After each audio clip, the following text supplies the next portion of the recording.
Indian communist party, Marxist, അവരുടെ 24-ാം party കോൺഗ്രസിന്റെ മുന്നോടിയായി ബ്രാഞ്ച് തലം തൊട്ട് നടന്ന സമ്മേളനത്തിന്റെ സംസ്ഥാന സമ്മേളനത്തിലേക്ക് എത്തിക്കഴിഞ്ഞിരിക്കുകയാണ്.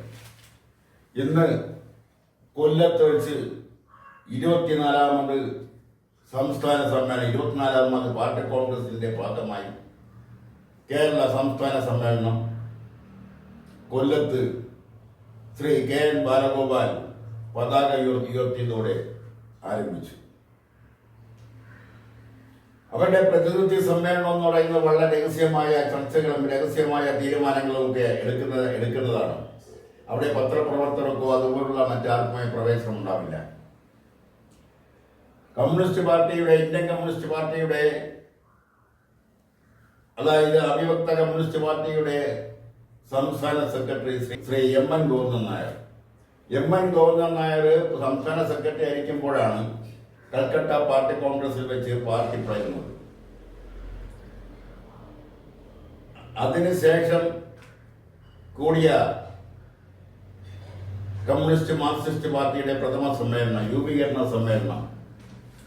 ആ രൂപീകരണ സമ്മേളനത്തിന്റെ പ്രഥമ സെക്രട്ടറിയായി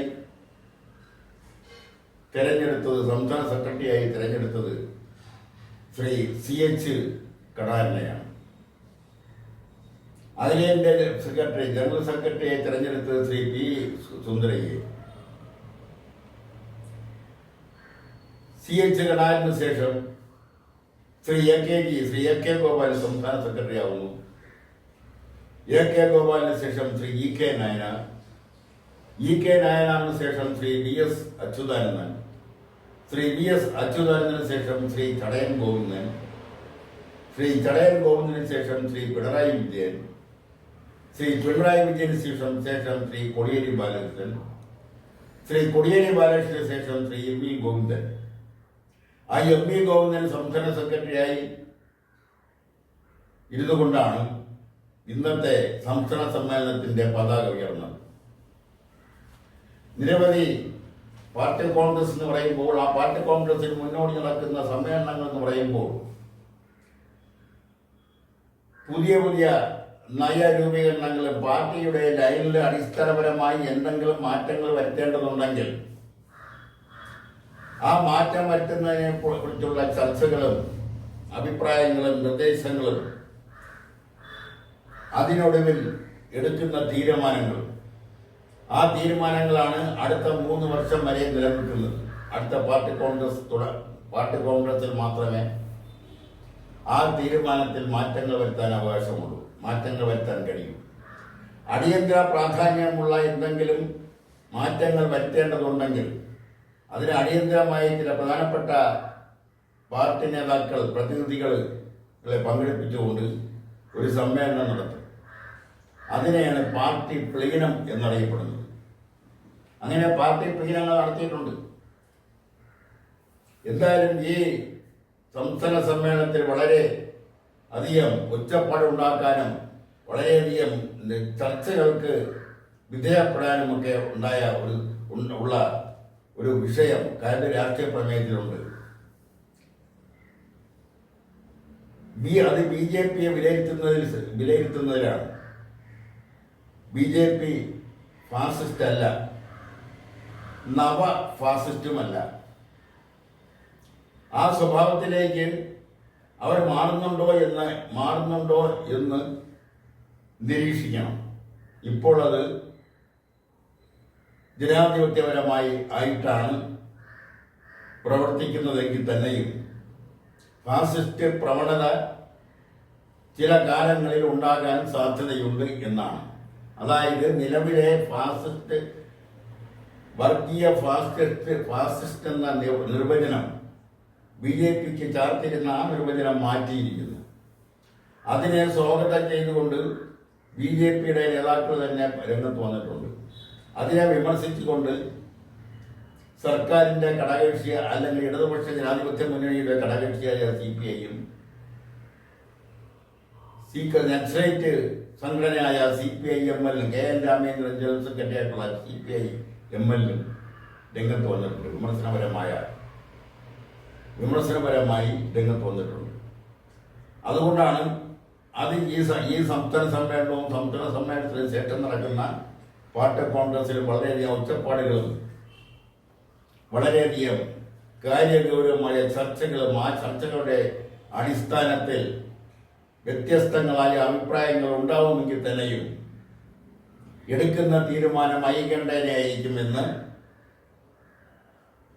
പുറം ലോകത്തെ അറിയിക്കുന്നത്. അതേസമയം അതിനകത്ത് ഉടലെടുത്ത അഭിപ്രായം പിന്നത് അതേപോലെ നിലനിൽക്കുകയും ചെയ്യും. എന്തായാലും പുതിയ കരട് രാഷ്ട്രീയ പ്രമേയം, ആ രാഷ്ട്രീയ പ്രമേയം ഇന്ന് തൊട്ട് കൊല്ലത്ത് ചേരുന്ന CPIM-ന്റെ സംസ്ഥാന പ്രതിനിധി സമ്മേളനം ചർച്ച ചെയ്യപ്പെടുകയാണ്. ആ പ്രമേയം അവതരിപ്പിക്കുന്നത് പോളിറ്റ് ബ്യൂറോ അംഗവും കേരളത്തിന്റെ മുഖ്യമന്ത്രിയുമായ ശ്രീ പിണറായി വിജയനാണ്. അതിന്മേലുള്ള ചർച്ച തിരഞ്ഞെടുക്കപ്പെട്ട പ്രതിനിധികൾക്ക് സംസ്ഥാന പ്രതിനിധികൾക്ക് എല്ലാവർക്കും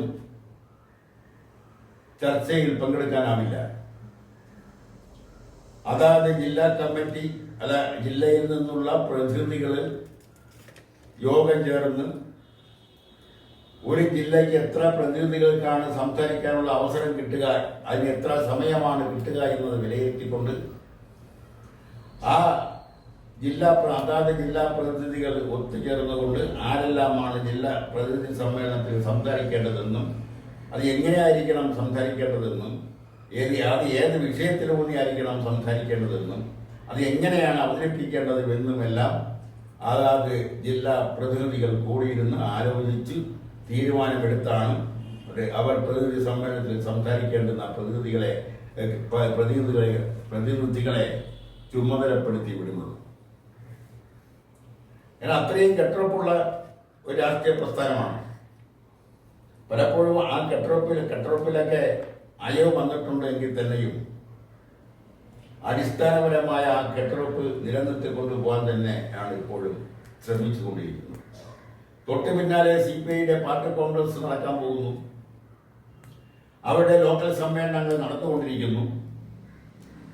CMP എന്ന് പറയുന്ന കൊച്ചിയിലാണ് ഇടയ്ക്ക് CPM എന്ന് പിളർന്നുപോയ CMP-യുടെ പാർട്ടി കോൺഗ്രസ് കഴിഞ്ഞിരിക്കുന്നു. CMP 2-3 എണ്ണമുണ്ട്. അതുപോലെ തന്നെ മറ്റു ചില കമ്മ്യൂണിസ്റ്റ് പാർട്ടികൾ SUC പോലുള്ള കമ്മ്യൂണിസ്റ്റ് പാർട്ടികളുടെ പാർട്ടി കോൺഗ്രസ് എല്ലാം നടക്കാൻ പോകുന്നു. ചില നക്സലൈറ്റ് പാർട്ടികളുടെ പാർട്ടി കോൺഗ്രസുകൾ നടക്കാൻ പോകുന്നു. ആ കൂട്ടത്തിലാണ് CPM-ന്റെ പാർട്ടി കോൺഗ്രസും നടക്കാൻ പോകുന്നത്. CPI-യെ സംബന്ധിച്ചിടത്തോളം CPI രൂപീകരിക്കുന്നത് ഇന്ത്യക്കകത്ത് വെച്ചല്ല. 1920 ഒക്ടോബർ 17 സോവിയറ്റ് റഷ്യയിലെ താഷ്കെൻഡിൽ അന്നത്തെ സോവിയറ്റ് കമ്മ്യൂണിസ്റ്റ് പാർട്ടിയുടെ ചെയർമാനായിരുന്ന ശ്രീ ജോസഫ് സ്റ്റാലിന്റെ അധ്യക്ഷതയിലാണ് ഇന്ത്യൻ കമ്മ്യൂണിസ്റ്റ് പാർട്ടി രൂപീകരിക്കുന്നത്. അന്ന് ആ സമ്മേളനത്തിൽ പങ്കെടുത്തവരിൽ പ്രമുഖർ S.A. ഡാംഗിയും ശ്രീ ഗംഗാധര അധികാരിയും അതുപോലെ തന്നെ മുസഫർ അഹമ്മദും ഷെരീഫും തുടങ്ങിയ 5, 6, 7 പേർ മാത്രമാണ് ഉണ്ടായിരുന്നത്. അതിൽ മുഹമ്മദ് ഷെരീഫിനെയാണ് ജനറൽ സെക്രട്ടറിയായി തിരഞ്ഞെടുക്കുന്നത്. പക്ഷെ ഈ തീയതിയിൽ കേരളത്തിലെ കമ്മ്യൂണിസ്റ്റ് പാർട്ടി രൂപീകരിക്കുന്നത് 1920 തന്നെയാണെന്ന് CPM അവകാശപ്പെടുമ്പോൾ അത് 25-ലാണെന്ന് CPI അവകാശപ്പെടുന്നു. അത് ചില സാങ്കേതികമായ ചില കാരണങ്ങളെ ചൂണ്ടിക്കാണിച്ചുകൊണ്ടാണ് അഭിപ്രായ വ്യത്യാസം ഉണ്ടായത്. അതിപ്പോഴും നിലനിൽക്കുന്നു എന്നുള്ളതാണ് മറ്റൊരു വസ്തുത. ഈ കമ്മ്യൂണിസ്റ്റ് പാർട്ടിയുടെ ഏകീകരണത്തെക്കുറിച്ച് കരട് രാഷ്ട്രീയ പ്രമേയത്തിൽ പറയുന്നില്ല. കഴിഞ്ഞ 2 പാർട്ടി കോൺഗ്രസിന് മുമ്പുള്ള എല്ലാ സമ്മേളനങ്ങളിലും കമ്മ്യൂണിസ്റ്റ് പാർട്ടിയുടെ ഏകീകരണത്തെക്കുറിച്ച്, അതിൻ്റെ പ്രാധാന്യത്തെക്കുറിച്ച്, അതിൻ്റെ തൊഴിലാളി വർഗ കാഴ്ചപ്പാടിനെ കുറിച്ച്, അത് ഇന്ത്യൻ രാഷ്ട്രീയത്തിൻ്റെ അനിവാര്യമാണെന്ന വസ്തുതയെക്കുറിച്ചെല്ലാം ചർച്ച ചെയ്യപ്പെടുമായിരുന്നു. CPM അത് വിട്ടിട്ട് 2-3 പാർട്ടി കോൺഗ്രസ് കഴിഞ്ഞിരിക്കുന്നു. അതേസമയം CPI കഴിഞ്ഞ പാർട്ടി കോൺഗ്രസ് വരെയും ആ ചർച്ച തുടർന്നുകൊണ്ടേയിരുന്നു. ഇപ്രാവശ്യവും അത് ഉണ്ടാവുമെന്നാണ് തോന്നുന്നത്. കാരണം കമ്മ്യൂണിസ്റ്റ് പാർട്ടികളുടെ ഏകീകരണത്തിന് തടസ്സമായി നിൽക്കുന്ന ചില പ്രധാനപ്പെട്ട കാരണങ്ങളുണ്ട്. അതിന് താത്വികമായി അടിത്തറ ഇല്ലെങ്കിൽ തന്നെയും ഇന്ത്യൻ ബൂർഷ്വാസിയെ വിലയിരുത്തുന്നതിനുള്ള അഭിപ്രായ ഭിന്നതയാണ് ഇന്ത്യൻ കമ്മ്യൂണിസ്റ്റ് പാർട്ടിയിൽ വരാനുണ്ടായ കാരണം. മറ്റൊന്ന് ചൈന ഇന്ത്യയെ ആക്രമിച്ചതുമായി ബന്ധപ്പെട്ടുണ്ടായ അഭിപ്രായ ഭിന്നത. അതിപ്പോഴും നിലനിൽക്കുന്നു. എങ്കിലും ഇപ്പോൾ ആ രാഷ്ട്രീയ സാഹചര്യമൊന്നും നിലവിലില്ല എന്നാണ് CPIയുടെ അഭിപ്രായം. അതുകൊണ്ട് കമ്മ്യൂണിസ്റ്റ് പാർട്ടികൾ യോജിക്കണം, അതിൻ്റെ ഏകീകരണം നടക്കണം. അങ്ങനെ കമ്മ്യൂണിസ്റ്റ് പാർട്ടികൾ CPIയും പ്രധാനപ്പെട്ട കമ്മ്യൂണിസ്റ്റ് പാർട്ടികളായ CPMഉം CPIയും തമ്മിൽ ഏകീകരിച്ചു കഴിഞ്ഞാൽ ഒരു പാർട്ടിയായി മാറിയാൽ നിരവധി ചെറു കമ്മ്യൂണിസ്റ്റ് പാർട്ടികൾ ആ പ്രസ്ഥാനത്തിനോടൊപ്പം വരികയും ലയിക്കുകയും ചെയ്യും. ജനാധിപത്യ സംവിധാനത്തിൽ വിശ്വസിക്കുന്ന നക്സലൈറ്റ് പാർട്ടികളും ആ സംവിധാനത്തോടെ ചേരും. അതുകൊണ്ട് ഇപ്രാവശ്യം കാര്യ രാഷ്ട്രീയ പ്രമേയത്തിൽ കമ്മ്യൂണിസ്റ്റ് പാർട്ടിയുടെ ഏകീകരണത്തെക്കുറിച്ച് ബോധപൂർവമോ അല്ലാതെയോ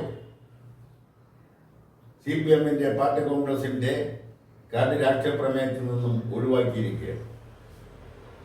എന്നാൽ അതിന്റെ ഗൗരവം ഉൾക്കൊണ്ടുകൊണ്ട് അത് ഇന്ത്യൻ തൊഴിലാളി വർഗത്തിന്റെ ഒരു ആവശ്യമാണ്, ഇന്ത്യയിലെ പുരോഗമന പ്രസ്ഥാനത്തിന്റെ ആവശ്യമാണ്, ഇന്ത്യയിലെ മാറ്റം ആഗ്രഹിക്കുന്നവരുടെ ആവശ്യമാണ്, ഇന്ത്യയിൽ ഒരു സോഷ്യലിസ്റ്റ് വിപ്ലവം ആഗ്രഹിക്കുന്നവരുടെ ആഗ്രഹമാണ് കമ്മ്യൂണിസ്റ്റ് പാർട്ടികൾ, ഇന്ത്യയിലെ വിവിധ കമ്മ്യൂണിസ്റ്റ് പാർട്ടികൾ യോജിക്കുക എന്നുള്ളത്. ഇന്ന് ഇന്ത്യയിൽ 40ഓളം ചെറുതും വലുതുമായ കമ്മ്യൂണിസ്റ്റ് പാർട്ടികൾ പ്രവർത്തിക്കുന്നുണ്ട്. ഇത്രയും കമ്മ്യൂണിസ്റ്റ് പാർട്ടികളുടെ എണ്ണം പെരുകിയതുകൊണ്ട് ജനങ്ങൾക്കോ പുരോഗമന പ്രസ്ഥാനങ്ങൾക്കോ തൊഴിലാളി വർഗത്തിനോ കർഷകർക്കോ കർഷകത്തൊഴിലാളികൾക്കോ യാതൊരു പ്രയോജനവുമില്ല. അധ്യാപക എൻജിഒകൾക്കും അതുകൊണ്ട് പ്രയോജനമില്ല. വിദ്യാർത്ഥികൾക്കും യുവജനങ്ങൾക്കും വനിതാ സംഘടനകൾക്കും അതുകൊണ്ട് പ്രയോജനമില്ല. അതുകൊണ്ട് കമ്മ്യൂണിസ്റ്റ് പാർട്ടിയുടെ പുനരേകീകരണം, ലേലം മാറ്റിവെച്ചുകൊണ്ട് പുനരേകീകരണത്തെക്കുറിച്ച് ചർച്ച ചെയ്യപ്പെടണമെന്നും അങ്ങനെ പുനരേകീകരണം നടന്നാൽ ഇന്ത്യയിലെ ബഹുഭൂരിപക്ഷം വരുന്ന കമ്മ്യൂണിസ്റ്റ് പാർട്ടികൾ ഒരു കുടക്കീഴിൽ അണിനിരക്കുമെന്നും അത് കാലഘട്ടത്തിന്റെ ആവശ്യമാണ്, ഇന്ത്യയുടെ രാഷ്ട്രീയ മേഖലയ്ക്ക് ആവശ്യമാണ്, ലോക കമ്മ്യൂണിസ്റ്റ് പ്രസ്ഥാനത്തിൽ തന്നെ അത് പുതിയ ഉണർവ് ഉണ്ടാക്കും. അതുകൊണ്ട് അതിലേക്ക് ഉള്ള ചിന്ത എല്ലാ കമ്മ്യൂണിസ്റ്റ് പാർട്ടികളും പ്രത്യേകിച്ചും CPM ശക്തമായി ആലോചിക്കണമെന്നാണ് ഈ അവസരത്തിൽ പറഞ്ഞുകൊണ്ട് നിർത്തുന്നു. നന്ദി, നമസ്കാരം.